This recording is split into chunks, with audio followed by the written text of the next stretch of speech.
Good afternoon. Good afternoon. How was lunch? Great. The lunch was so good. So good afternoon, everybody. My name is Ramaya Krishnan. I'm the Dean of the Heinz College of Information Systems and Public Policy. And we're delighted to be here, and thanks to Sarah for organizing, along with the Atlantic Council, this workshop. It's been a really great start, and we had this wonderful panel before lunch on misinformation, disinformation, and technology and foreign interference in elections. This panel, and I'm joined by three outstanding panelists here, Laura Galante, Chris Painter, and my colleague Ronnie Rosenfeld from CMU. This panel is about technology and foreign interference in life. Now, we won't take the philosophical view of what is life, but I thought, so Carnegie Mellon as a university is very focused on this nexus of technology and society, and the Heinz College is a center of excellence at this on problems that live at this nexus of people, public policy, and technology. And as I think about, a class of systems that I'll call social, cyber, physical systems, and each of these phrases I think are relevant. We're broadly familiar with cyber physical systems or systems that have been now widely deployed in the world today that involve both digital components to them, but physical components to them as well. So for instance, the electricity grid is an example. The ways in which the internet and critical infrastructure of various sorts, transportation, healthcare, financial services, all of these are examples of cyber-physical systems. And they're social cyber-physical systems because people either inhabit them or are greatly affected by how resilient and how well-performing they are. And the focus of this panel is really going to be about technology underlying these systems and the manner in which they could be affected or exploited and therefore have consequences on individual citizens and on society.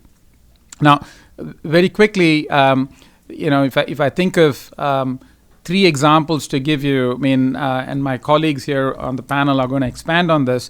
Many of you may be familiar with the WannaCry virus and the impact it had on hospital systems by preventing the use of electronic health record systems by physicians and the impact that had on delivery of care. If I think about the movie that many of you may not have seen, Guardians of Peace, this is about, the movie about the Sony Pictures made about... The interview. The interview. Sorry, the interview. They really didn't see that one. Yeah. This is about Kim Jong-un. And there were all sorts of attacks on Sony Pictures through malware and emails that were released by executives at the studio. And then you have attacks on the energy grid that have brought down utilities and left individuals without power. So you have all these examples of cyber physical systems in use and how their attacks on them and their lack of resiliency has led to impacts on everyday life. So this panel, I'd love for this panel to not only have my panelists speak to this issue, but really to have a conversation with all of you, and hopefully we'll be able to get to a point where we can talk about solutions and options, both in terms of the problem that we are trying to address, the solutions that are potentially on the table, both in terms of getting organizations that are involved in critical infrastructure provision to harden and make their infrastructure more resilient, and at the same time, what options are available if you're able to identify actors who are trying to affect these systems. So that's what's on tap. I think it's going to be truly exciting. So I'm going to begin by asking Laura to kick things off. And Laura, take it off. Great. Thank you. So I'm looking forward to getting to the discussion that we've been wanting to have all day from what Ambassador Mendelson laid out, of getting to a response on what are some pretty complex problems here.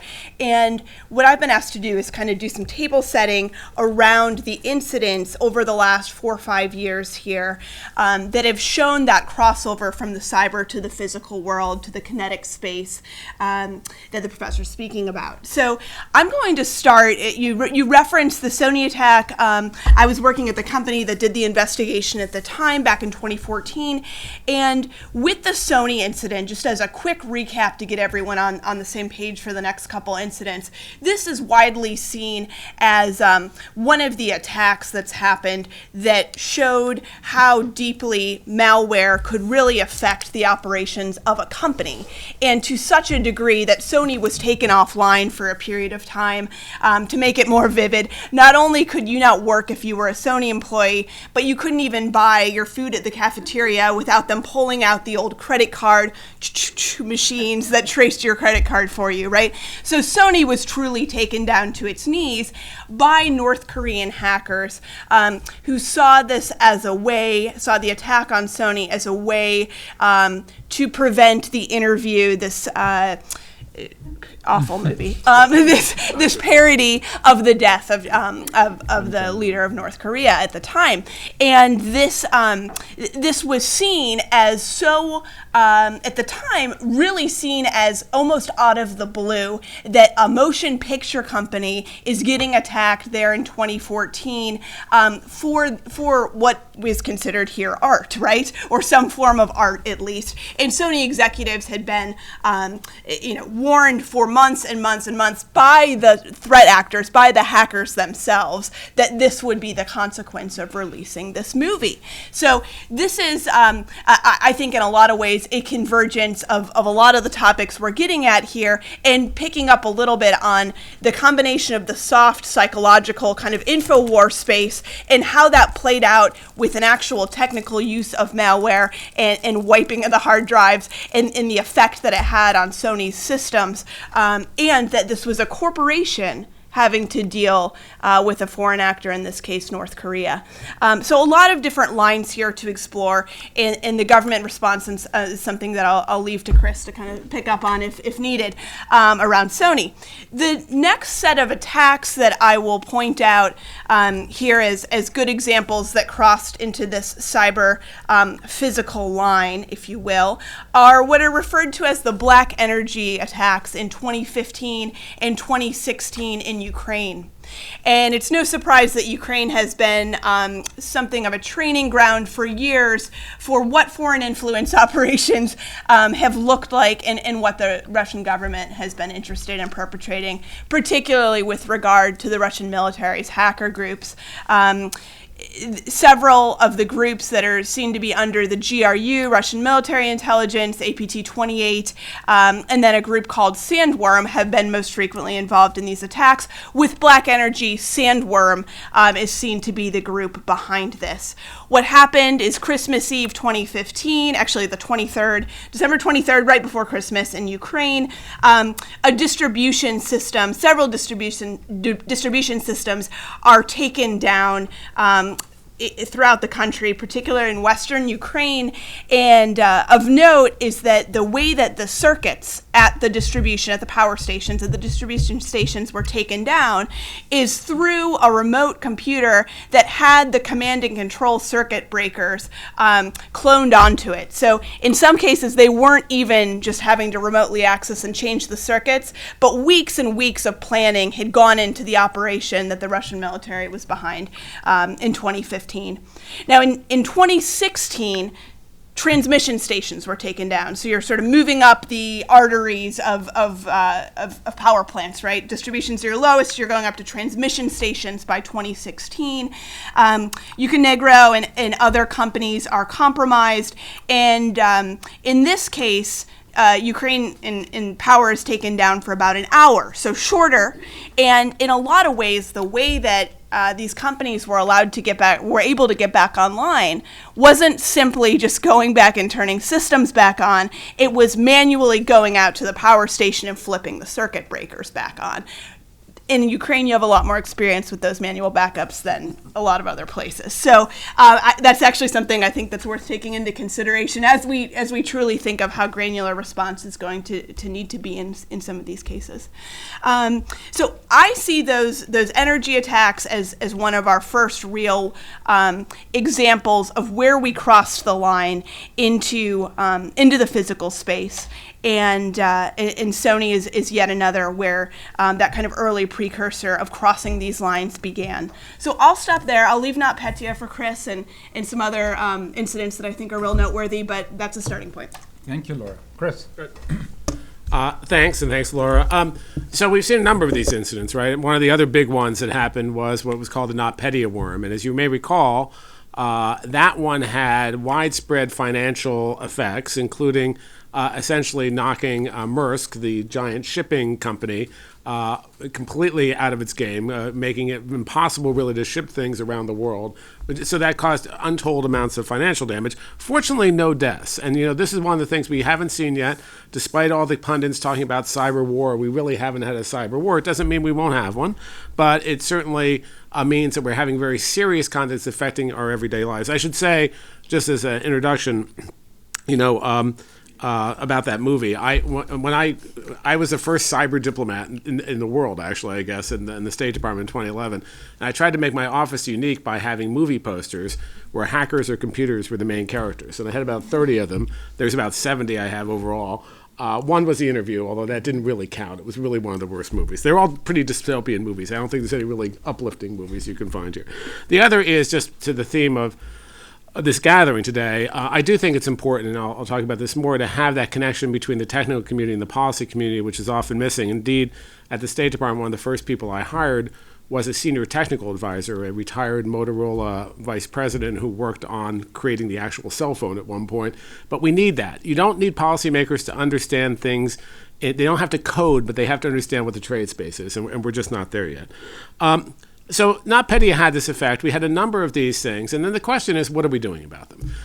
And there's the short game and the long game. There's what we do to protect ourselves, what kind of resilience we have in place, how do we, quote unquote, harden the targets. Frankly, we have, despite thinking about this for 20 years, we're not that far in this. We're still incredibly vulnerable. We don't have good cyber hygiene. My former colleague, Jane Lute, the former deputy secretary of DHS, talks about this frequently, that if you just do basic cyber hygiene, we can escape a vast majority of these attacks. Now, the sophisticated actors will still be able to get in, obviously, often, but you get rid of a lot of the other noise in the system. So we see these things happening again and again, and we're not treating it enough as a major national or international issue or priority. And so as we think about it, one is hardening the targets. Another one is creating some rules in the road. There's a lot of people who think, well, cyberspace is this lawless space. There are no rules in cyberspace. And there's been a lot of activity around this, and this is more the long-term game. How do you achieve stability in cyberspace in the coming years and decades? So one effort has been in the UN, where they've agreed on a group of norms, rules of the road, voluntary to be sure, but still, I think, important, of things you shouldn't do when you're not at war. Don't attack the critical infrastructure of another country. Don't attack the certs, the sea certs. They're like the ambulances or hospitals on the internet. And even Russia and China and others have agreed that. Doesn't mean they necessarily will comply with that, but at least they agreed, and that creates this level of accountability. Don't steal the intellectual property of another country to benefit your commercial sector. So these are important to have some idea of what the rules are, and that's really important. There was a commission I was on, which we issued our report 2 weeks ago in Paris. This is the Global Commission on the Stability of Cyberspace. I recommend folks look at this. We came up with a number of additional proposed norms, including countries should have vulnerability equities processes, so they make sure that there's a default to disclosing vulnerabilities, that the global core of the internet should be off limits. You shouldn't attack that because that can cause all kinds of problems for everyone, and a number of others. It talks about a number of other recommendations. And I think those are important, but all the rules in the world are not going to help you if there are no consequences for the people who break those rules. And unfortunately, we've been terrible, not just the U.S., but around the world, at imposing accountability and consequences on the bad actors who do this. That's one of the recommendations we make in here, but we still really have to get our act together in that way. we've also been terrible even communicating these to the communities we're trying to serve. So, again, under the theme of this conference, a couple of years ago, I gave a keynote speech to the annual FIRST conference. This is the Forum of Incident Response and Security Teams. These are all the national and company certs who come together. And this was after the UN had come up with this rule, this voluntary rule. I mentioned it, and a lot of people came up, and no one there knew about it. So we hadn't even told the community. The government hadn't actually informed the community, and they could have helped inform how we think about that and how we implement it.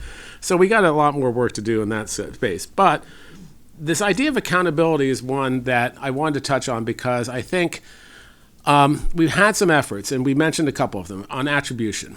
In the Sony attack, President Obama was the first person ever at a high level to say a nation state has done this. And that was a big deal. And I remember calling 20 of my counterparts around the world and said, he's going to do this. We hope you get your support. We need to have better collective action. We've had more collective action more recently on both the NotPetya and the WannaCry, that was North Korea and Russia. Russia for NotPetya, and Russia for NotPetya, and North Korea for WannaCry. We've had collective attribution, a number of countries coming together and say it's them. But what we've been bad at doing, and this is true for Russian interference in our election too, actually imposing consequences that are going to make the actor change their mind, to deter their actor in the future. We haven't done things, and they're not just cyber tools. They're economic tools, they're diplomatic tools, they're the full range of tools we can bring to bear, not just alone, but in collection with other countries, again, collective action.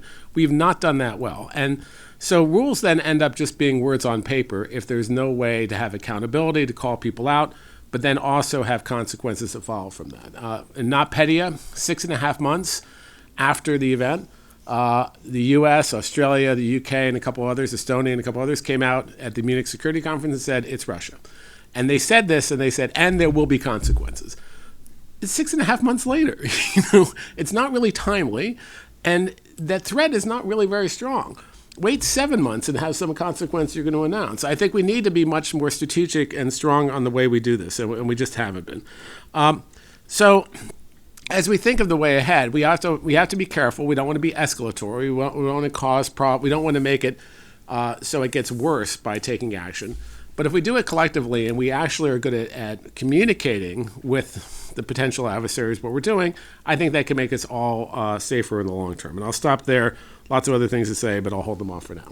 Chris, thank you. I mean, you raised a number of really interesting issues about resilience and norms. And Carnegie Mellon is home to the lead CERT, the Computer Emergency Response Team at the Software Engineering Institute. So we certainly the first, and we certainly want it to be off limits. So, Ronnie. Thank you. Thank you for having me here. I'm going to step off temporarily off the cyber physical question, mostly because I don't have much to say about it, and also because I took a different interpretation to the question, to the title of this panel, which is the everyday impact of interference, and specifically the information manipulation, how it's viewed from an individual's perspective. And the image that comes to my mind is going back 100, 120 years to the early days of mass consumer market in the US. And if you looked at the labels of packaged food, which was just a new thing then, or drugs, you would see incredible claims on them, right? And we've come a long way since then. I mean, the claims were that they would cure everything from cancer to shingles to what have you. And we've come a long way along two processes. One of them was a legislative, maybe regulatory process. There was an FDA, and there were rules about what you can or cannot say, and there were specific requirements of putting in nutritional labels. That's necessary but not sufficient. The second part, where we were somewhat less successful, is in educating the public to look at these labels and understand them and act on them. And I think we're now in the sort of information superhighway, especially in social media, at the Wild West stage, where anything goes and everything goes and nobody knows how to interpret it. What I think we need to do is to embark on these two processes. One is put together infrastructure for allowing informed people to track the source of information, verifiable authors, and the technology for this exists. You're all familiar with Facebook having verified user or recommendation systems having verified people. You can create verified persons, individuals, and verified organizations. The more important thing is, what do you do with free speech? So the answer is, I'm not suggesting we restrict free speech. I'm not even suggesting we restrict anonymous free speech. I'm only suggesting we label anonymous free speech and label it clearly. So I think this is currently missing in modern browser technology. It is not easy to know who said what. In fact, it's not easy to know where a page came from. People who have slight sophistication know to look at the URL and to look at the label of the URL. Many people don't know that, right? This is a failure of human interface design. We need to make the verification and authenticity paramount in our interfaces, so that people have access to this information, can trace back the source of different claims. We can use blockchain technology to verify who said what. If somebody said something for the record, they put it in blockchain, you can verify this is exactly what they said and it wasn't altered. You can use authentication information to trace information to brands, to informational brands. So the idea is, we're not going to have an FDA, we're not going to have a government agency that is the arbiter of what's right and wrong, because this is politics and there is no one arbiter. We're not going to trust the government or the opposition, but there will be multiple brands. Well, Fox News is going to be one of them. Some people trust Fox News more than NPR. Well, fine, let something be verified to the standards of Fox News. Let other things be verified to the standards of NPR, and let the informed population decide who they're going to trust. The important thing is, when they see a story, they should know whose standards is it verified to, whose standards is it tested, and all the sources verified and so forth. So we can create a network of verification, authentication, and endorsements that is completely missing today. People can continue to put on anonymous information, but perhaps it should have a nice little red frame around it, so that people know this is anonymous. There's no way of tracing who did that. So all this infrastructure is completely missing. And we need to start putting it into our communication, into our browsing, and the second part is into our educational system. So we need to teach informational resilience. And by this, I don't mean information resilience. I don't mean the resilience of information. I mean the resilience to information.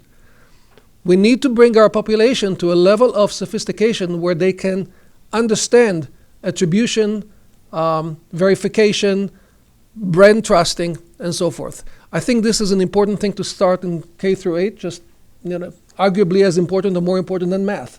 This has to be part of an educated populace. And I'll stop here.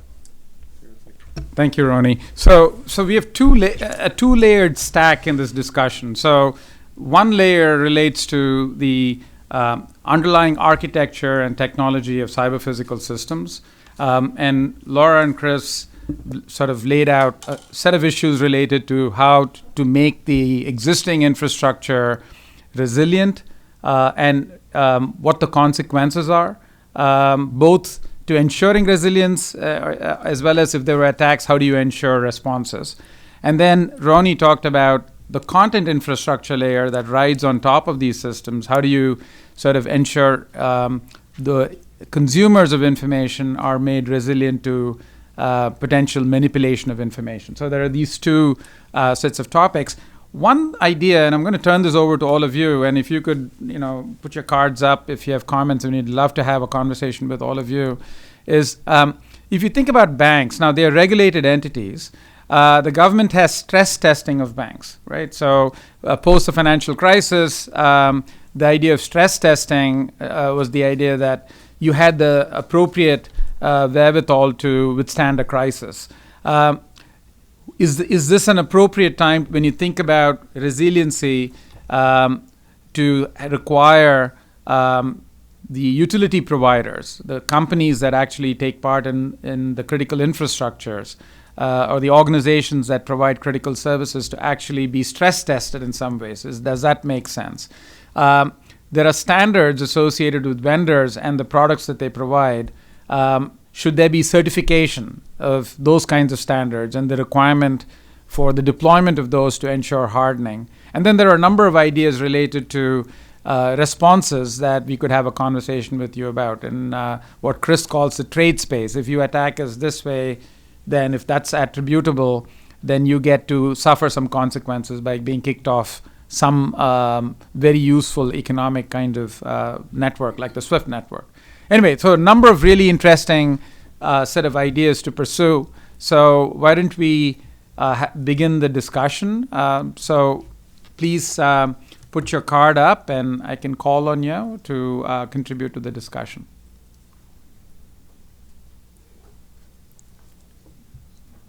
Who wants to go first? I think we're back there. First, I can't read your name quite fully. Sorry. It's somewhat occluded, but go ahead.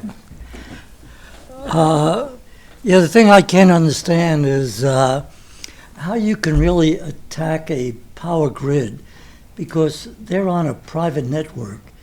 I mean, it's very easy to get on the internet, which is a common network, but it's like the Stuxnet virus, the Iran centrifuges that were attacked. The virus was put on a memory stick and someone physically put it on a computer. So you have a private network.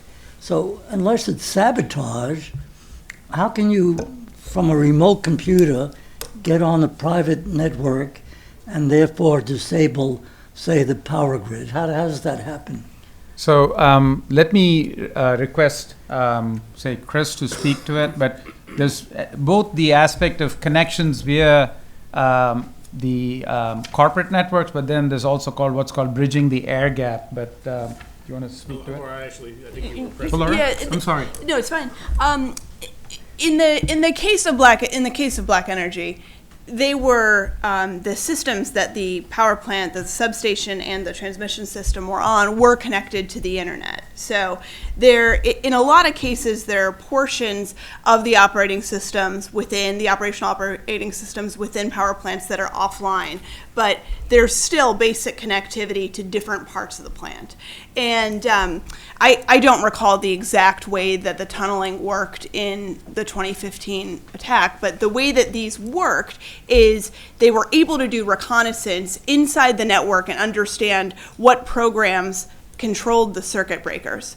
And when the reporting came out about this, there's a very vivid video that someone took with their iPhone, one of the operators took with their iPhone, where they see the cursor, the little arrow of the mouse, going over to the circuit breaker and clicking them open remotely from the desktop that they have connected to the network inside the actual transmission station. So this is completely remote. There is not a suspicion that there was an insider who had planted something, at least in the case of these Black Energy attacks. And what this does speak to is it gets back to this resilience question to some degree, which is what really does need to be online, especially in critical infrastructure space. But in this case, they had a connection online. Well, that was only in the Ukraine. That wouldn't apply. They just made a big error in the way they designed the system. If a properly designed system, which is separated from the internet, would be very difficult to attack. Isn't that true? Well, if it's not online, it is harder to attack. I mean, that's, yes, the nature of the game. Now, what I wouldn't want to conclude is that Ukraine was somehow behind, and because they were sitting there connected to the internet with some of their operational systems, that this wouldn't happen in the U.S. We have seen Black Energy, and earlier this spring, the U.S. government said that Black Energy, the same malware, has been on U.S. utilities in power plants, so was detected on it. So, in fact, there's more connectivity at a lot of U.S. utilities than there is in Ukraine, given how quickly technology was adopted at some of the plants here. Yeah, I just echo that. I'd say you're right, and this is one of the enduring problems. If something is configured absolutely perfectly and people take all the precautions and it's completely not connected to the internet, it's much safer. It's not completely safe because there's insider and other threats that are there. People don't do that, though. It'd be nice if everyone did that. This is one of the reasons that these attacks succeed again and again. People don't even do the basic hygiene steps they need to. So you can't assume that level of protection that's there, and you can't assume that uniformity. Just just a quick word on the Ukrainian attack. The original attack began with a spear phishing attack on an individual computer that then spread into the network. But your point actually about heterogeneity and the benefits that accrue from heterogeneity in architecture and disconnection from the public internet is actually a defense of the sort that I think you were alluding to.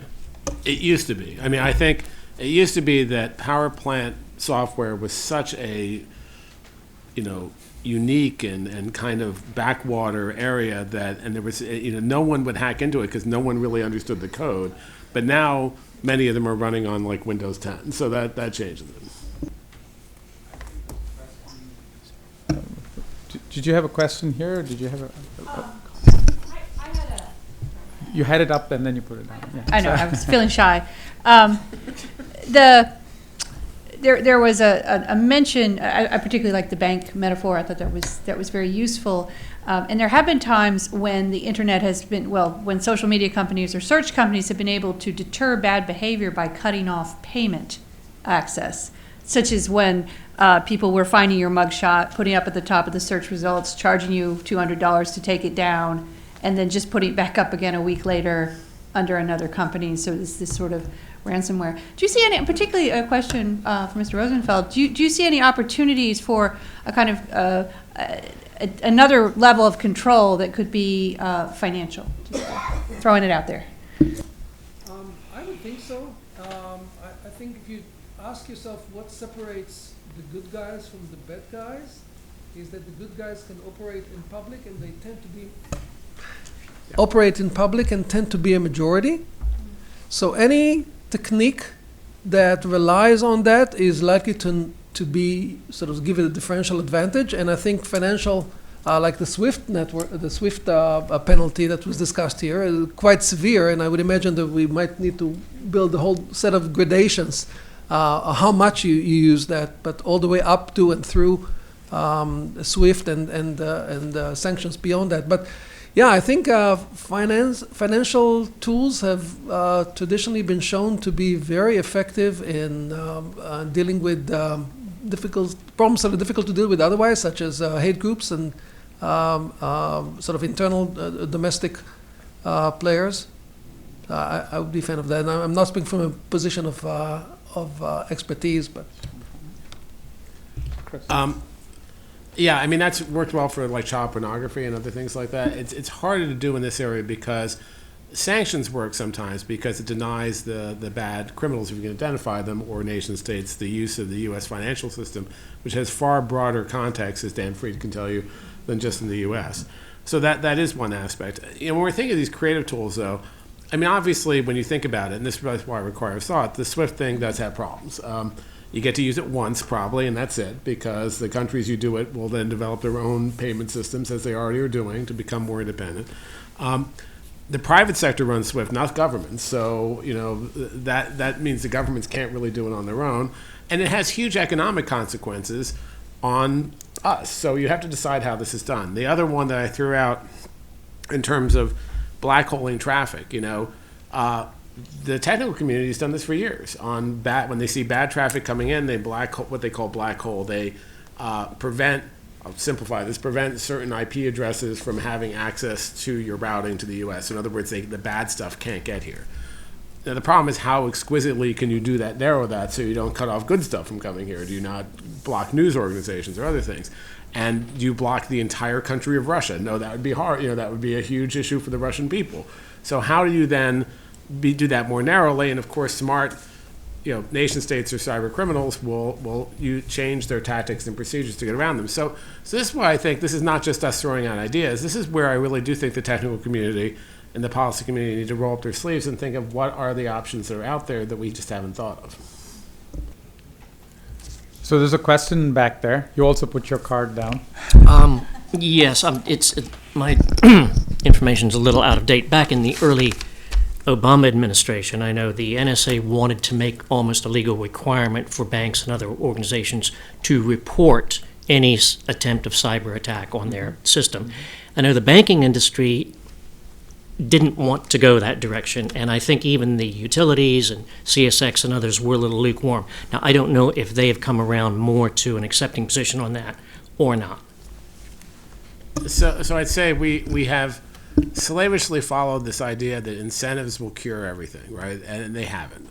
Incentives are important as part of the measure, but I think it's clear that for a lot of these industries, these critical infrastructures, they haven't done enough yet, and we need to figure out new ways to either incentivize or push them to do this.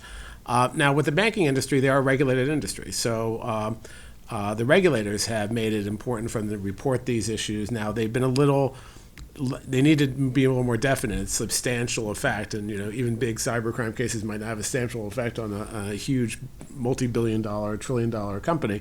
But I think it's gotten a little better. SEC, the Securities and Exchange Commission, has disclosure requirements. That probably needs to get stronger. The European Union has done work. You talked about certification. They have a new Cybersecurity Act in the EU, which requires voluntary certification, which, as what happened with what they call the GDPR, the Digital Privacy Act, will end up becoming a global standard whether the U.S. wants it to or not. And so I think there has been some aspect, but there are a lot of critical infrastructures that don't have that regulatory framework, where they're not maybe as in tune to this as they need to be. We've talked. I'm a recovering lawyer. We've talked about lawyers are litigious people, and we've talked about liability for these things for years and years and years. But there's no set standard of care. There really is no liability. There's no real, in my view, effective insurance regime that's driven by liability. There is some insurance out there. I think things like what they call the NIST standards, this is developed by the Department of Commerce, as voluntary standards. Over time, that will be a standard of care, and that we'll see some of this. But we need, I think, a little stronger hand in this, in my view. Laura, did you want to comment? Yeah, I'll pick up a little bit on your insurance point. I think that there are drivers, quite a few outside of government right now, who are imposing at least some level of cost, or maybe thought, even prematurely, of cost for a lot of corporations that I've been dealing with over the last few years. And on the insurance point, I think whether government fills the hole and thinks through what the regulatory framework looks like for companies' networks, or whether it's insurance policies, I think increasingly there's going to need to be a set equivalent to what the physical equivalent of digital locks on your door would be for companies, and that will be either dictated through insurance policies or incented through types of insurance policies. But at this point, being able to insure against the types of risks that we're seeing in cyberspace, whether it's Maersk having their company taken down and 16 of 76 shipping terminals in the world down for days. I mean, these are huge corporate costs, and if government's not going to come in with the level of granularity around security regulations that are needed, then other places like insurance policies will start filling those gaps. So just a word on insurance as well. So at Carnegie Mellon, we have a fairly significant effort with both information security officers as well as risk officers. These are programs that we run. And as part of this discussion, we've had a number of really interesting conversations with insurance companies around just the issues that Laura and Chris just talked about.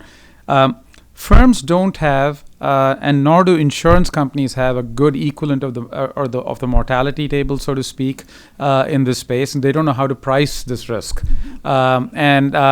So, on the other hand, many of these firms feel the need for some kind of insurance. So, I think this idea of having to internalize the costs associated with these, because there are externalities associated with this. This might not just be this organization that is affected, but it might actually spread across multiple organizations.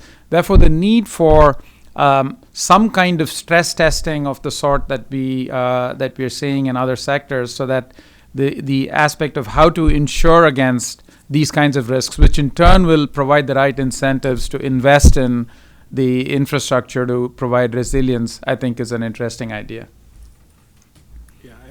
I just wanted to foot stomp that. I mean, I think the problem is when you don't know what the damages are, you don't know because the liability is not out there, and it's hard to quantify. That's one of the problems with insurance out there. I think there's been some cases where insurance companies are underwriting some of this stuff, but based more on what the companies are doing to protect themselves rather than what the loss is.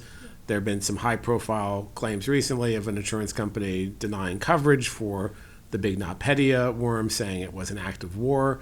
I mean, there's a lot of uncertainty here, but you need a system that is more like what we have in physical world threats than we have now with cyber.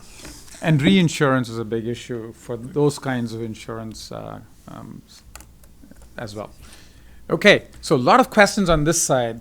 Perhaps this side needs to ask some questions. Any questions on this side? Or comments. Or comments, yeah.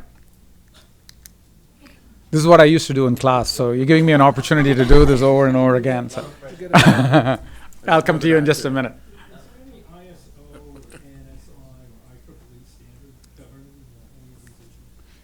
So can I just offer a quick comment on this? The question was, are there standards, IEEE, ISO, etc. DARPA has been leading a very significant effort, and NIST has some standards in this space as well, in particular related to what I was talking about, these high assurance SCADA systems. These are these control and data acquisition systems that are widely deployed in critical infrastructure. So DARPA has got a very significant effort that's been ongoing now for close to 8-9 years.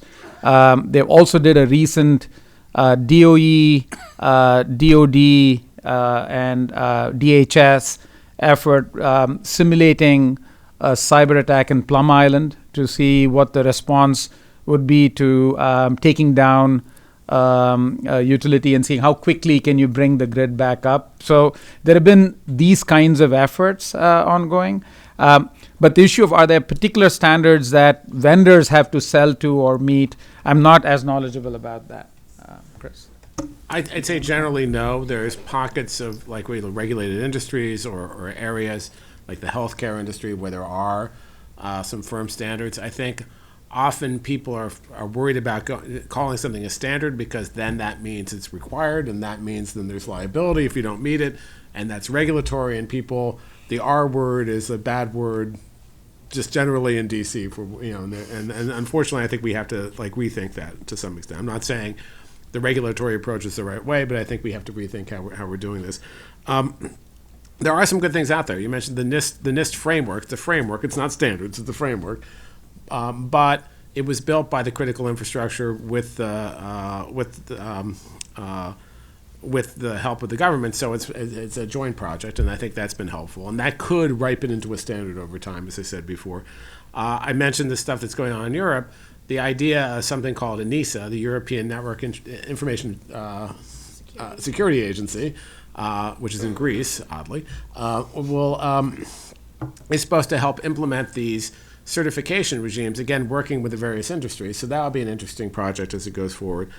There are other things that are you mentioned IEEE. Yes, they have more technical standards that are out there. There's a number of those out there that NIST has as well. I'm on the board of a company, a nonprofit called the Center for Internet Security, works closely with DHS in running the election interference or the election ISAC, information sharing and analysis group, and also the multi-state one, but also has something called the 20 CIS controls, and you have sub-controls under this. If you're a business and you follow all those controls, you're probably protected against 90% of the stuff that's out there. Not the very sophisticated nation states will still find a way in, but this is a big deal. But people aren't really following that because they don't have to. Some are, some aren't. And insurance companies and others are using that somewhat as an underwriting standard. So I'd say it's episodic at best, and that's probably part of the problem. There's no real firm standard out there that people, even if they want to do it, can look to and say that's what we should be doing. Ronnie, did you have a comment? Okay. Thank you. Up here. Yeah. I have a question more focused on misinformation. Sure. It's very obvious that a power grid or having to take down a movie or cyber attacks, it's something that people can feel, can see, and they may know where it comes from or not. But with disinformation, we have a bigger problem because people don't even acknowledge it exists, or it's like the debate about disinformation is so politicized that people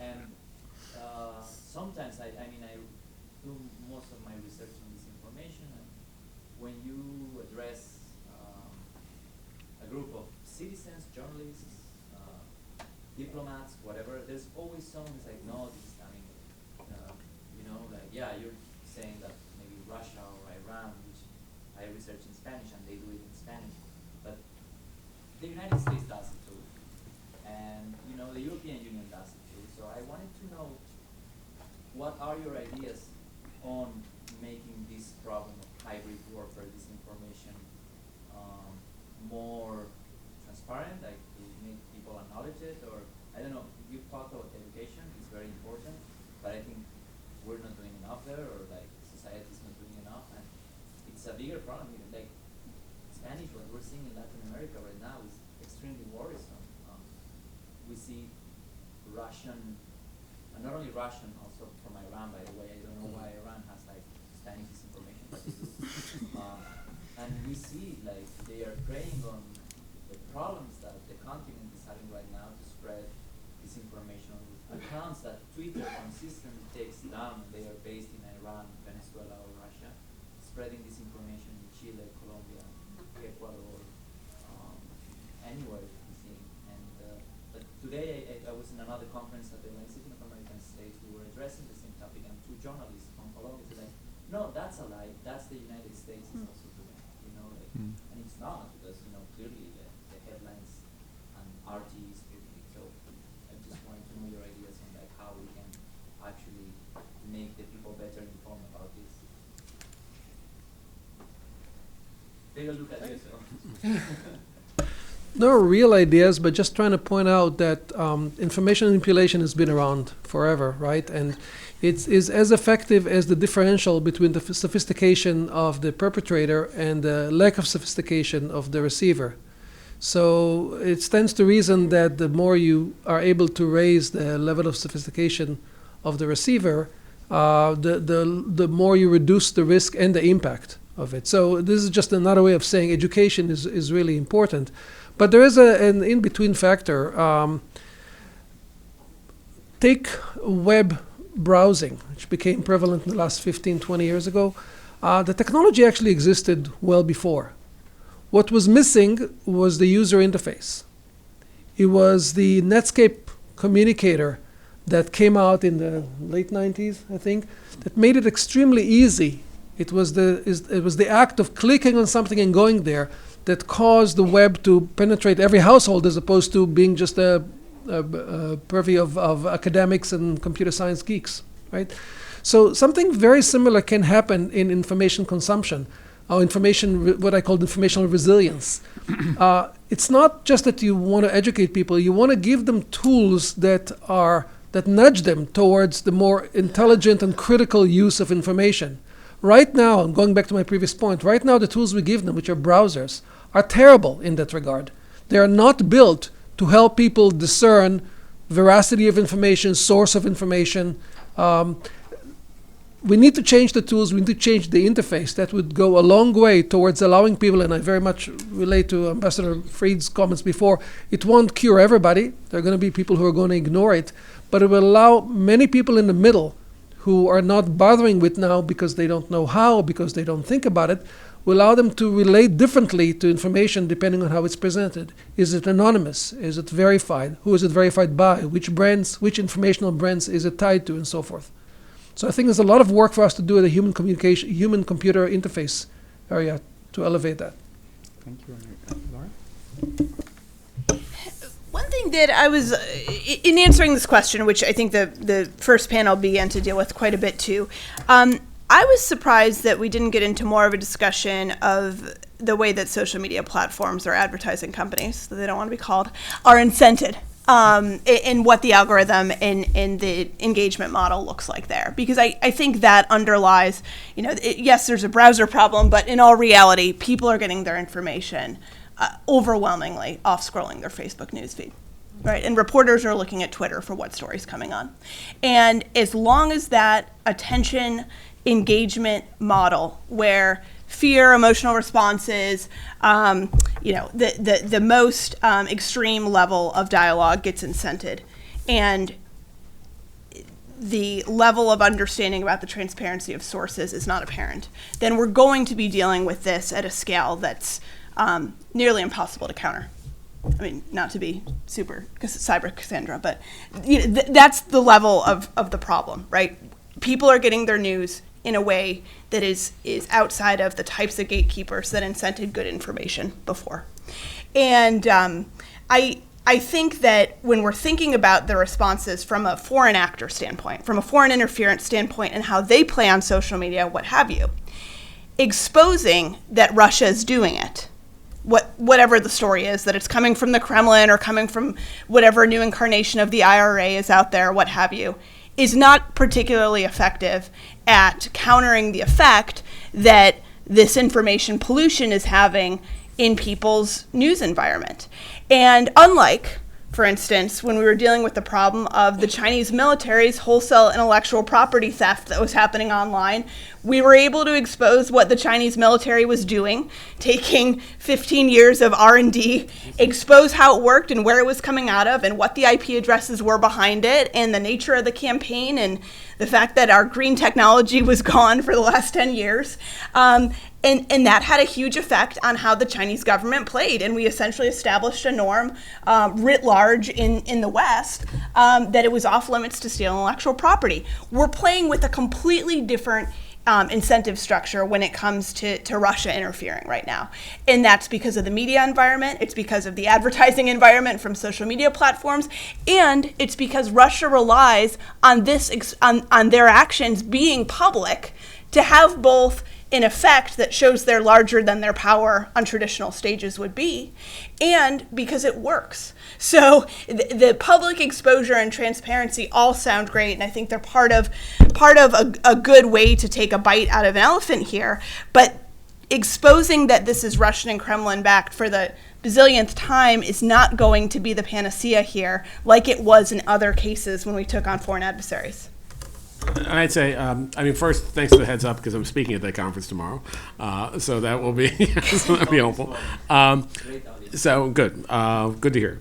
But I think I think Laura's absolutely right. I mean, I think the problem is people become numb to the fact that you're saying it's Russia, and if they are and this is what the question I asked Dan. I mean, if they're predisposed to believe it, people are basically drinking their news through straws, and I think it's larger than just small little fringe communities. It's a lot of people, and I think that's a danger because then it's harder to have an impact, even with all these transparency and other measures. So I'd say two things. One, this is the hardest thing to do, but this is something, and people throw out the France example, which I think is only partially helpful. I think the France example was a little bit of an outlier, frankly. I think the rule was there before it happened too. Yeah, I think. We need to do a lot of long-term education to get people to think critically again. And part of that is things like teaching civics in school, which we don't really do anymore. Part of that is making people actually not just trust everything that comes across the internet, but actually think about it critically. And that's a generational change. That's not something you do in a year or 2 years. So that's a hard thing to do, frankly. The other thing, this question also goes to this issue of attribution. When you say we don't believe this is happening. It's helpful if you can not just point it out, but if you can show your work to some extent. And there is this myth, and this goes both for disinformation and the things we're discussing here, that attribution in cyberspace is impossible. I mean, that's almost a meme, that you can't attribute conduct, you can't do it. And I'll tell you that the greatest proponents of that myth are the people who are doing the bad actions, because and this is not just true in the cyber world, it's true in the physical world too. When the invasion of Ukraine happened, you remember the little green men, and we didn't do that. It didn't matter how many videos you had of people speaking Russian and having their patches fall off and it showed they're from a particular Russian regiment. It didn't matter. They'd say, "Oh, we didn't do it," and you can't prove we did it. Same with some of these cyber attacks I mentioned, where again, despite the evidence, there was a lot of evidence. They said they didn't do it, and they demand 100% attribution. And showing all the evidence. Now, I'll say two things, and I was a federal prosecutor for years. The standard there is beyond a reasonable doubt. It is not absolute certainty. This is one of the reasons why engineers were bad jurors, right? They wanted absolute certainty. There is a sense that, if it walks like a duck and talks like a duck, it's a duck. You look at motivation, you look at the digital footprints, you look at the money flows, you look at a lot of different things. And countries don't want to be wrong. When they make these claims that another country did this, which they do fairly rarely, if they're wrong, it undercuts their credibility in the future. So you don't need 100% proof. You're not going to release all the evidence you have because some of it's classified, and or classified or sensitive, and it might give the roadmap to the adversary, so they'll do things to you in the future. My best example of that is you mentioned the Sony Pictures attack. One of the big frustrations for me is, we had President Obama's going out and saying it's the North Koreans. The first time you ever have a president do this. And before he did that, everyone was saying, oh, it's the North Koreans. It's the North Koreans. Why hasn't the U.S. come out and said it's the North Koreans? He comes out and says the North Koreans, and then all these pundits, including really people I like, came out and said, oh, it's not the North Koreans, because they released a lot of evidence, but they didn't release everything, and that we can't show that it was actually them. I mean, people who are real luminaries in this community came out and said that, which was frustrating for me because we knew it was the North Koreans. And we said it was North Koreans, but, we're not going to give all the proof. So 4 years later, 5 years later, about a year ago, a 165-page affidavit came out in a criminal case, which laid out all the evidence, and these same pundits were out and said, oh, I guess it wasn't North Koreans. So the attribution is possible. It absolutely is possible. We've done it multiple times. It is not a black box. Yes, it's harder for sophisticated actors who route their communications through other countries and things, but it's not impossible, and we can show that, and we can do the demonstrations of when they've done these bad things, and we need to hold that out and do a better job. Now, you're not going to name and shame Russia, you're not going to name and shame North Korea, but you can, I think, get people to understand why this is important and trust you. And that's true for disinformation, Jim. Just a quick follow-up on something that you mentioned before, which is the verified accounts and verifying users.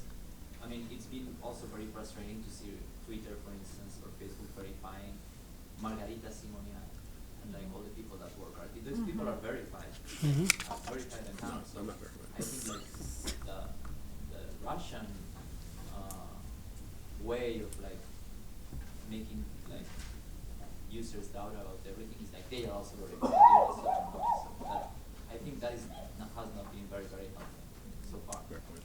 Yeah, it's not a panacea, but it's a form of hardening the target. Let me just add, I completely agree with you, Laura, that the main issue is the social networks, and I shouldn't have used the term browser. What I really meant is all the platforms on which you consume and produce information should support easier verification, easier tracing of information, including authoring tools. So when you want to post something online, it should be easy for you to do it in a way that other people can verify it's you and what are you relying on and so forth. Yeah, and I like your point that doesn't mean you're taking away anonymity, because there's good reasons. This is a debate we used to have all the time where the law enforcement community say we want to trace everyone, and and then you realize, well, you can't do that because you take away people's ability to speak anonymously, which they often have in the physical world too, about personal issues and others. So there are things you need to be you need to be identified for, banking and other things. There's things you don't, but making that distinction, as you said, and saying with certain things you can trace it, and if it's anonymous, then you can take that with a grain of salt and say it's anonymous. Right.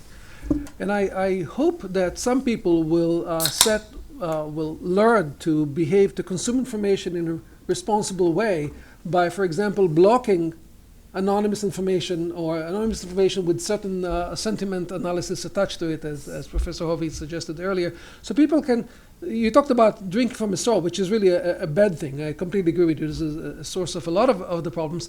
But you can also use it to advantage if you have a rich informational infrastructure that gives you nuances of what is being discussed, by whom, who's behind it, who verified it, and so forth. I mean, I don't want to be the skeptic in the room, but I will be and say, people like salacious things sometimes, and they don't block them.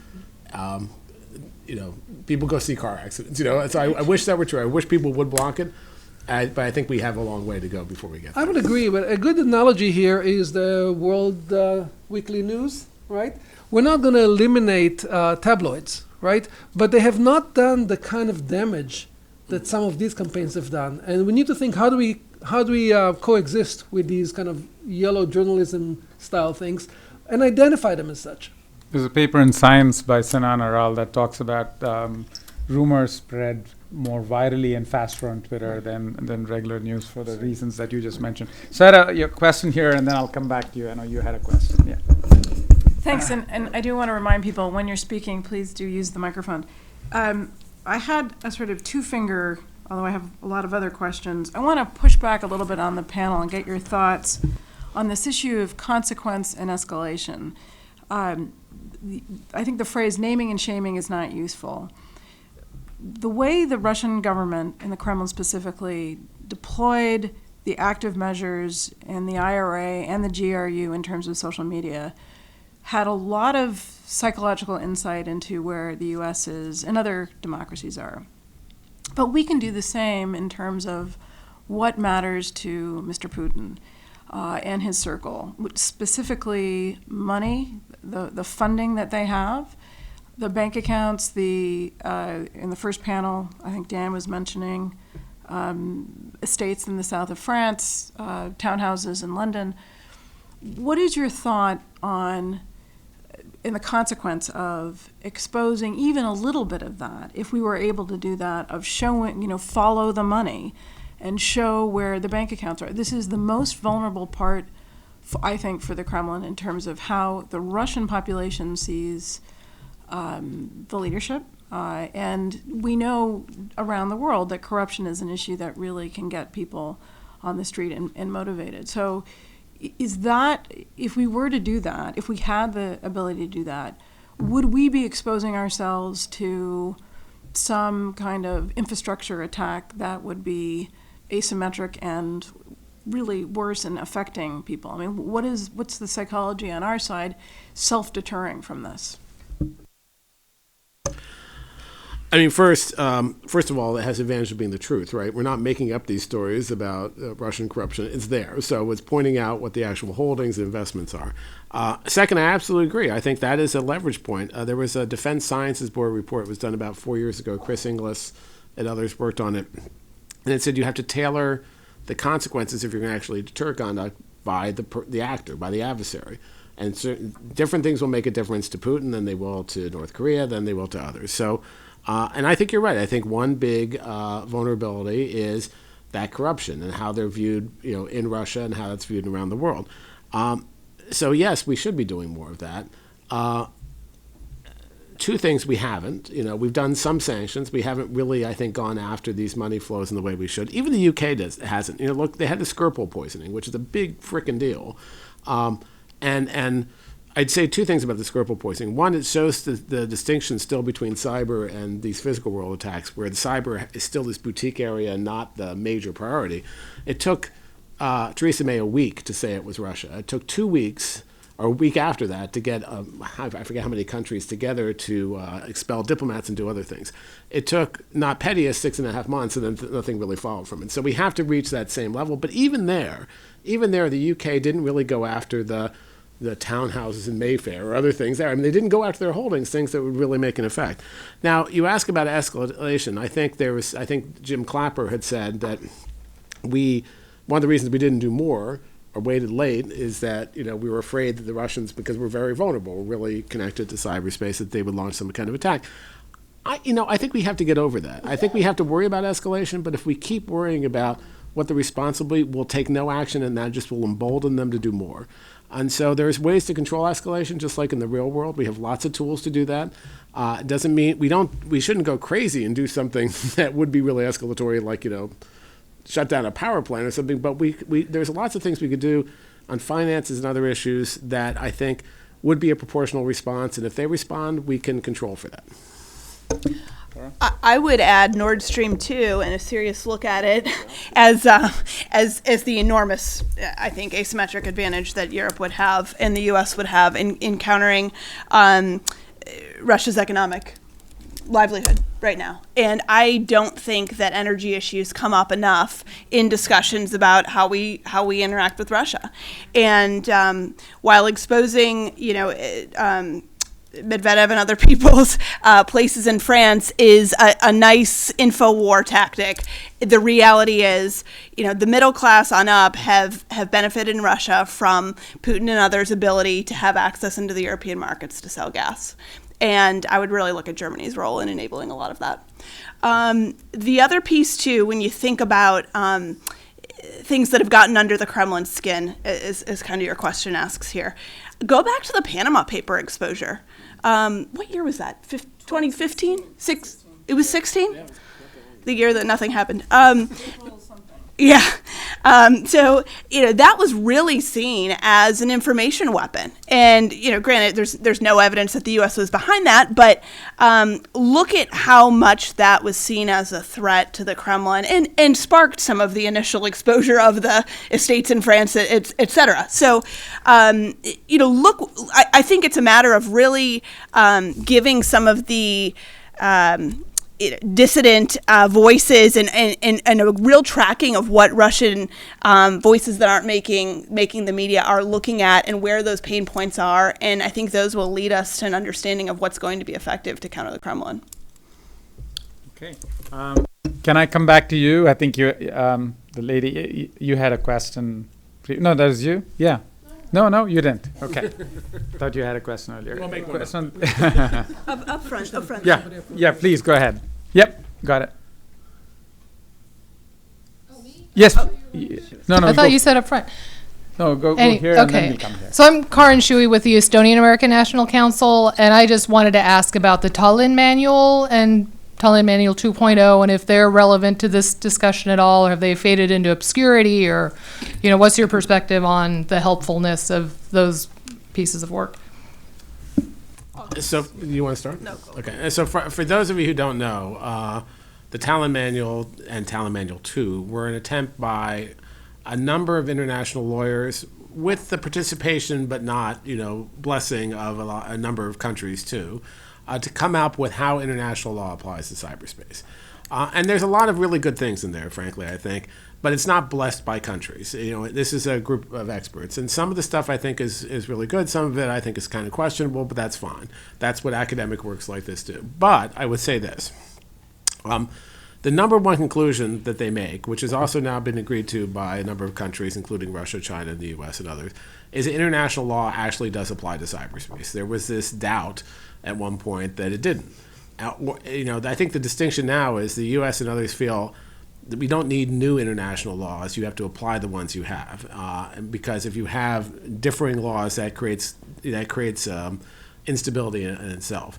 But it tries to deal with things like how do you respond to a cyber incident below the threshold of force, what is the use of force, et cetera. Lots of thorny legal questions.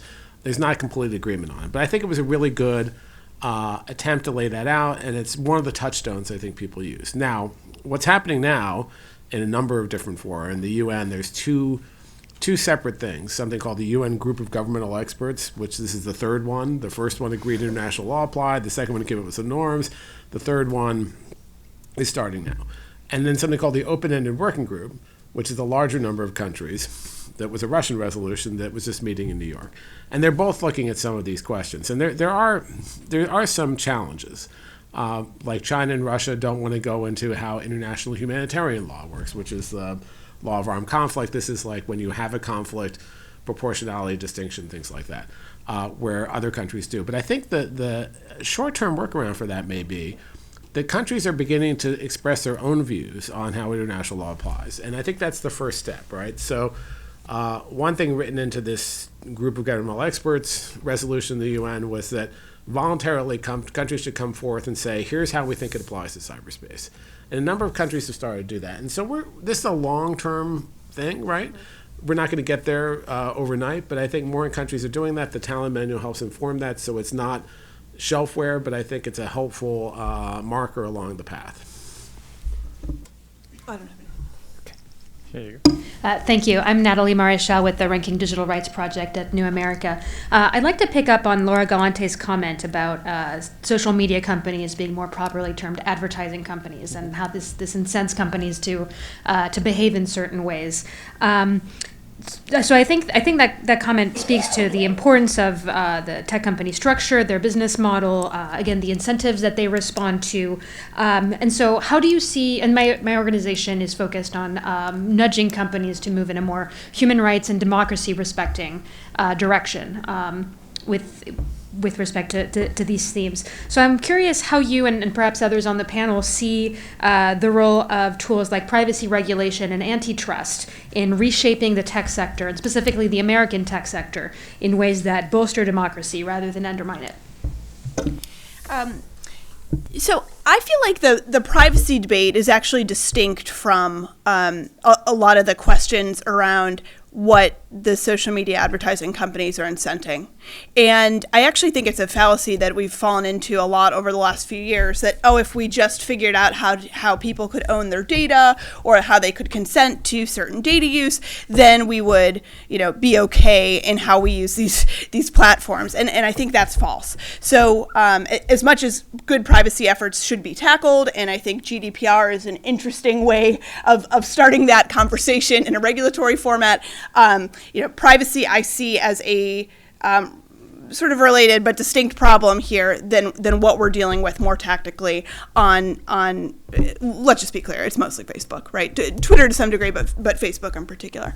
And I think that efforts, and I would point to what the Center for Humane Technology has been doing over the last few years. I think they've really been putting in good thought and are there in San Francisco and kind of bridging and working with social media in addition to being a real outside critique. And what they're essentially, and others are looking at, is how do you either incent transparency about how these algorithms are preferencing what they are preferencing, and then how do you expose what that transparency looks like? It's essentially, how are you an editor 2.0 Facebook, right? Though you don't want to be in an editing or a content role, your algorithm is by default creating what goes into someone's sightline for their media environment, right? So how did those exposure and accountability efforts around algorithms and content preferences start to come out, I think is a really natural next step for how we get some accountability on the game. So perhaps a slightly different perspective on this. From a user standpoint, one could ask the question that the algorithms that are curating the content that an individual reads on Facebook or any kind of social media is actually reducing search costs for the user and is actually delivering content that the user wants to obtain access to. Social media also preserves the individual's right of association. I decide who I want to connect to, and that's all for the good. I think the problem arises when you have, on the one hand, the user's free will, which we'd like to support, to have the capacity to decide who they want to connect to and the kind of content they want to read. But then you also have this filter bubble kind of problem that arises from the fact that the algorithms that further send you content that's tied in with not only what you read but what your friends read, and this then becomes an issue where you have this concentration of content that doesn't allow you to get perhaps. So from a social welfare perspective, there's a tension with the individual utility maximizing perspective, right? So the question is, where do you sort of land?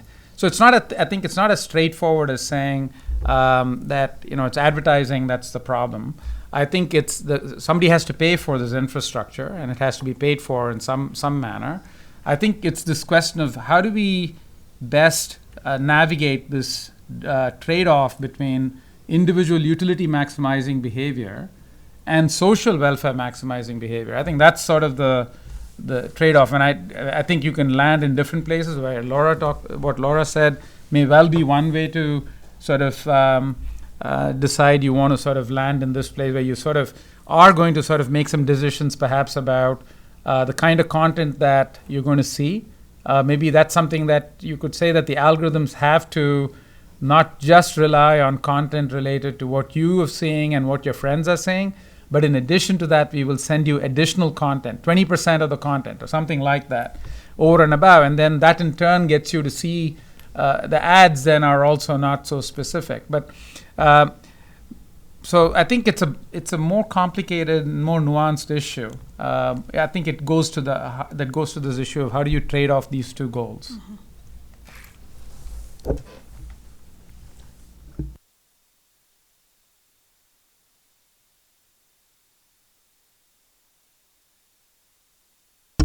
Hi, I came in a few minutes late, so not my name tent, but I'm Alina Polyakova. I'm at the Brookings Institution.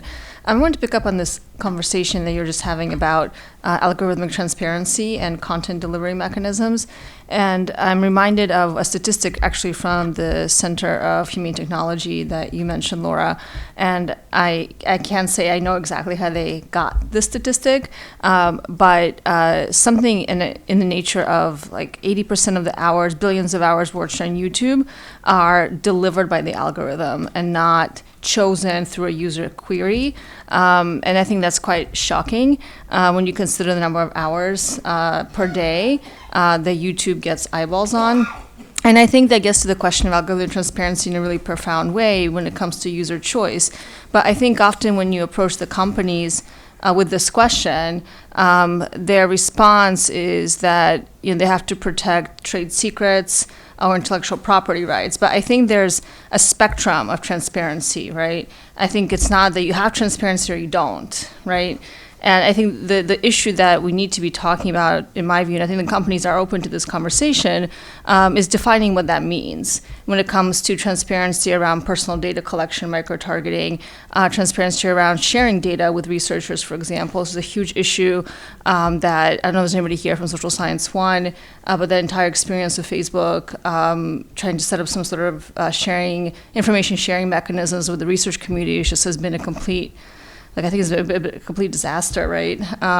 So I think these are the kinds of conversations that seem to be on the table now, where we can start to find some middle ground. And what do we actually mean by transparency from the perspective of the user, perspective of governments, the perspective of the research community, and the perspective of industry, and where can we actually find ways to establish some sort of processes to build trust and to build information sharing into the coordination system between the private sector and these other sectors I mentioned. So I would be just keen for any thoughts on that. How do we do that better?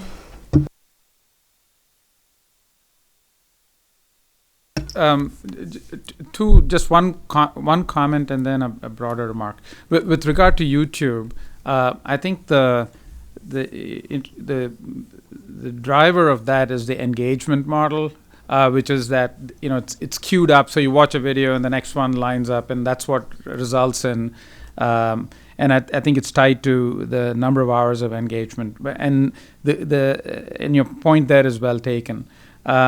Now, to your other point about how do we involve information sharing. You're absolutely right that the Facebook initiative has been it's been a disaster. I think I was looking for a better word, but I couldn't find it. But I think the thing that we've been thinking about, right, to a broader question of how do we support public and private sector information sharing. I'm not speaking specifically of Facebook here. No, I'm thinking of the broader question of how do you take private information and public information and connect the two. There was a National Academies report that a colleague of mine, Tom Mitchell, co-authored with Eric Brynjolfsson from MIT. And one of their points was that there's a lot of information, for instance, LinkedIn, Monster.com, Burning Glass, etc., and then BLS kind of data, just to give you an example, something totally different from the Facebook kind of context that we've been talking about. But at the same time, there's not that much that's enabled by connecting the dots between public and private data sources because of privacy kinds of concerns. So one of the thoughts that we've been having is, could there be a breakthrough in privacy-sensitive technology that would allow for computing that would allow for inferences to be drawn while still protecting privacy? In other words, the policy debate could be changed by shifting the curve, if you will, if you think of the y-axis as the quality of inferences you could draw and the x-axis is some measure of privacy protection you could afford, then can you afford greater levels of privacy protection while still increasing the quality of inferences made through a privacy-sensitive computation? So this is an example of going the other way, where you're saying technology innovation could change the policy debate. And it's not directly in response to your Facebook question, but to your broader question of how could you have private and public and other sectors sharing information. That's something that's an ongoing discussion we're having at Carnegie Mellon. You know, I would be curious if there's anyone in the room who has good historical knowledge on what the FCC went through with television advertising early on in truth in advertising. And, you just think about some of the efforts that we arrived on, right? Like kids programming can't have a certain number of advertising for products or whatever it is on kids' channels. And you can't play certain types of movies while kids are awake, or whatever these kind of rules are that developed around content in the FCC. I don't know if there's parallels there, but as Alina's bringing up here, autoplay and the number of minutes spent where people are just sucked into a non-choice essentially in a lot of these cases, you just wonder how you start to balance out some of the public good aspect of this through mechanisms that we have in other spheres. So not to just posit a question back to you, but I wonder if there are other analogies that we can look to in this space that kind of fit that advertising communication model and incentive structure that we've dealt with in other areas before. So we're any other comments, Ronnie? Did you want to comment on this? Just to add, I really like your framing of the individual utility maximization and liberty versus the social welfare. And of course, we're dealing with it in other areas. And in recent years, we're dealing with the nudge theory and with the whole sort of behavioral economics approach. And I think that's what you were tying into. You're talking about choice. Yeah. We're really talking about choice architectures. Right, So right. how do you frame the choice in a way that help people do what they might think is ultimately the right thing for them without taking away their freedom of choice? We have not. I don't have solutions, but we have not thought enough about it. The entire online experiences evolved without any attention to that question at all. It evolved only to maximize, revenues and engagement. Indeed, that's a great point, Ronnie. And also, as a dean, I'm allowed to brag once during a session. So behavioral economics is also a great strength at Carnegie Mellon. So we are getting close to the end of our panel. I just want to make sure that we give, like we did in the last round, collect a set of questions and then answer them. So maybe it's time for, they call it rapid fire. So if you could sort of ask your questions. Yes, Ellen. Sorry, I actually just had a two-finger and okay, all right. Question. I'm sorry, we only answered one. We'll go to the second one. Go ahead. No, I just a two-finger meaning a follow-up, or just Indeed. DC parlance. Anyways, just to the FCC Sarah's point. been schooling me to those things. Very good, very good. Yeah. The FCC point that Laura made, one of my colleagues at Brookings is Tom Wheeler, who's the former chairman of the FCC. And we had this conversation with him about Section 230, which of course is the main reason why the FCC has no mandate or jurisdiction over the companies, right? And there doesn't seem to be a plan to replace Section 230 or to revise Section 230. And until that happens, I think all of these parallels that they're obviously there, Laura, between telecom industry and perhaps other industries as well, the FCC cannot touch any of it. And so as a result, we're in this kind of ad hoc model where like the FTC has jurisdiction over some elements, the SEC has jurisdiction over some elements of the kind of digital environment, but we don't have any sort of comprehensive regulatory thinking because of like two lines in that code from the mid-90s. Okay, thank you. Yes. Just because I study political communication, I would say that cable television challenged the FCC's ability to regulate. The internet destroyed it. So let's just to go there. I just want to throw out a fun and provocative question where I think all of this discussion has been really good, really nuanced, but it's like the opiate crisis, right? If you're facing an industry that is determined to ignore all evidence that this is destroying human health, and you're essentially robbing humans of their ability to navigate addiction, which is what it did. And not to say that, either the patients or the doctors or the companies are necessarily evil, but the system itself perpetuated evil. Isn't that, in a way, a metaphor for social media companies? Okay. All right. we'll try and take them all together. Let me just comment on that. As you probably know, There you go, Ronnie. we've been at great loss to handle the opioid crisis and the players there until some financial pressure was brought to bear, right? So this goes back to your previous comment that sometimes the legal financial pressure is what makes people stop and listen. And great journalism about it. Let's Yeah. not forget the great journalism. That's true. Yeah. Ed, did you have a question? Forgive me my naivete. I sit and listen. I'm fascinated by this discussion. I'm learning so much, and I keep hearing different things from different people, and they don't, for me, connect up. And I'm wondering why. Roni says, we can build better browsers. Chris says, the lawyers got all upset, and they said, nothing's happening, so we're going to make these Tallinn documents 1 and 2, and we'll do it ourselves. Laura says, look at the insurance companies. They're making rules about how we incentivize and disincentivize through how much we're going to charge for insurance. You can name many other instances like this. And I'm wondering, again, forgive my naivete, why are there no fora like this, discussion groups where representatives from these different communities and from government come and sit down, and the press talk to one another and say, you technologist, if you can build this, then I, insurance person, can do this with this, and you, company, can do da-da-da-da, so that it doesn't have to be done once or twice or 3 times. I come from the tech world where Google and Facebook and these people, they didn't sit down and say, well, they said, let's disrupt, let's make this thing, and 5 years later you have this big giant company. It seems to me strange, unusual, or maybe I just don't know enough that there aren't any more cross side connections and discussions. I think Robert had something. You have a comment?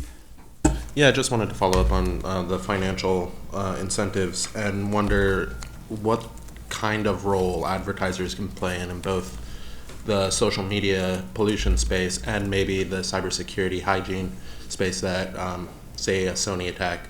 If you're buying ad space on a show, you obviously don't want that show to be hacked and leaked, right?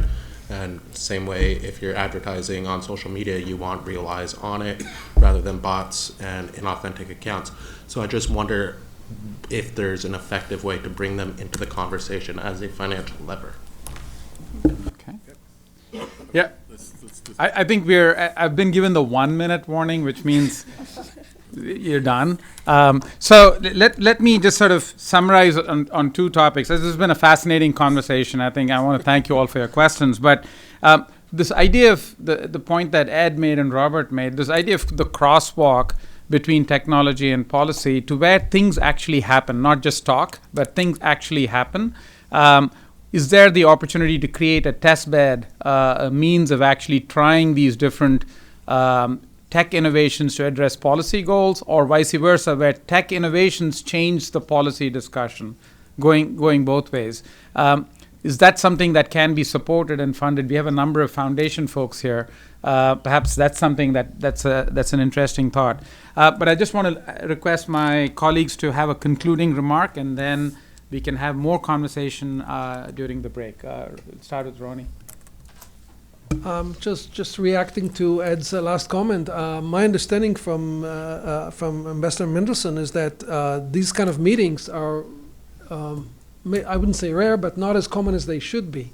But this one is a good start for something like that. So I think putting it on the table is one thing, but don't underestimate how much talking has to happen before things happen.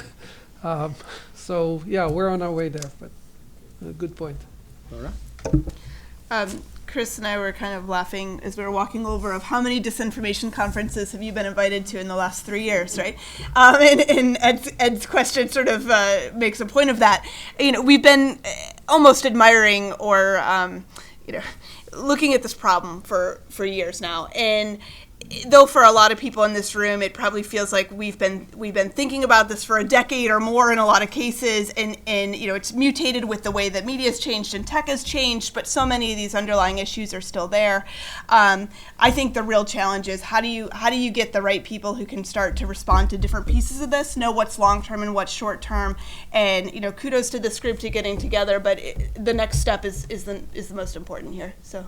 Thanks. Chris, final. So I'd say 2 things as they're waving the stop sign in the background. One is we need to disaggregate the problem a little bit. I mean, the point of this panel was not to talk so much about disinformation. We ended up talking about disinformation. So these are different things, and there are different solutions. So I think we need to think about how we can address these issues somewhat more granularly, okay? That's one. Two, Sarah already said there's like 1,000, or Laura's already said, there's like 1,000 of these different meetings, which is good, but we need to really make progress. And so it's good we're having these meetings. I've been to a bunch, you've been to a bunch, I think we've all been to a bunch, that try to bring these different communities together. But we need to actually have some actions out of them. And you don't have to solve everything. Just pick one or two things and work on that. Other people can work on other things. You don't have to have the one ring that rules them all. You can just look at the things you want to solve. So my advice is pick one or two things and start having at it. So we began with Sony Pictures. We're ending with Lord of the Rings. So thank you again very much. Appreciate it. Thanks, Chris. Sure. Thank you. That's great.